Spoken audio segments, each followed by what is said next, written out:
శ్రీరెడ్డి గారు నారా లోకేష్ గారికి రాసిన లెటర్‌ని చూసాం. సో, నారా లోకేష్ గారు లెటర్ రాసిన తర్వాత ఆమె జగనన్న గారికి అలానే భారతమ్మ గారికి కూడా ఒక లెటర్ రాశారు. అదేంటో చూద్దాం.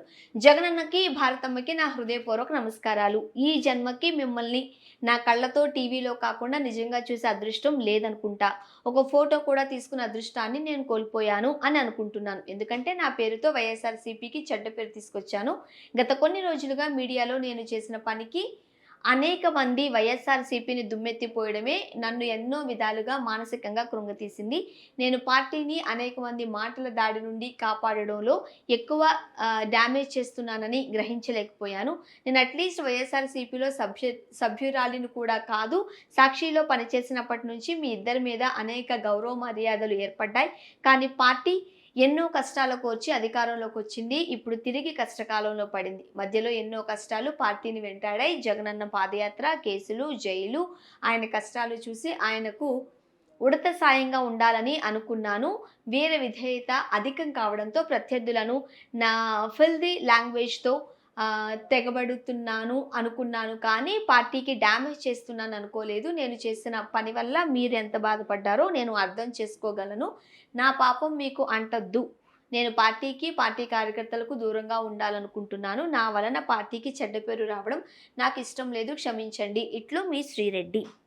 రైట్. ఇది మనం భారతి గారికి అలానే వైఎస్ జగన్మోహన్ రెడ్డి గారికి లోకేష్ గారి లెటర్‌తో పాటుగా ఒక బహిరంగ లేఖ రాయడం జరిగింది శ్రీరెడ్డి గారు. ఇంతవరకు ఎవరైతే వైఎస్ఆర్‌సీపీకి సపోర్ట్ చేస్తూ కూటమి ప్రభుత్వాన్ని కావచ్చు, చంద్రబాబు నాయుడు గారిని కావచ్చు, పవన్ కళ్యాణ్ గారిని కావచ్చు, చిరంజీవి గారిని కావచ్చు, దుర్భాషలాడుతూ మాట్లాడినప్పుడు ఖచ్చితంగా వైఎస్ఆర్‌సీపీకి సంబంధించిన వాళ్ళే ఎవరో ఈ పని వెనక నుండి చేపిస్తున్నారు అంటూ కూడా మనం మీడియాలో కథనాలు చూసాం. ఆ రకంగానే కూడా ఆ వ్యాఖ్యలు కూడా ఉన్నాయి. ఎంతో కొంత సపోర్ట్ ఇస్తున్నారనో, పార్టీ ఇలా చేయమని చెబుతుందనో, వెనక నుండి పుష్ చేస్తుందనో. బట్ ఈరోజు శ్రీరెడ్డి గారు చెప్పారు, నేను కనీసం సభ్యురాలను కూడా కాదు. ఇప్పటి వరకు నేను మిమ్మల్ని టీవీలో తప్ప డైరెక్ట్‌గా కూడా చూడలేదు అని కూడా మనం ఈ లేఖలో మెన్షన్ చేసినట్లుగా చూసాం. అదేవిధంగా వీర విధేయతతో నేను చేసిన పని వల్ల వైఎస్ఆర్‌సీపీ పార్టీకే చెడ్డ పేరు వచ్చింది. సో, అది నా పాపం. నేను ఖచ్చితంగా దీనికి సంబంధించి నేను బాధపడుతున్నాను. ఆ పాపం మీకు అంటద్దు అని అనుకుంటున్నాను అని కూడా మనము మెన్షన్ చేయడాన్ని చూసాం.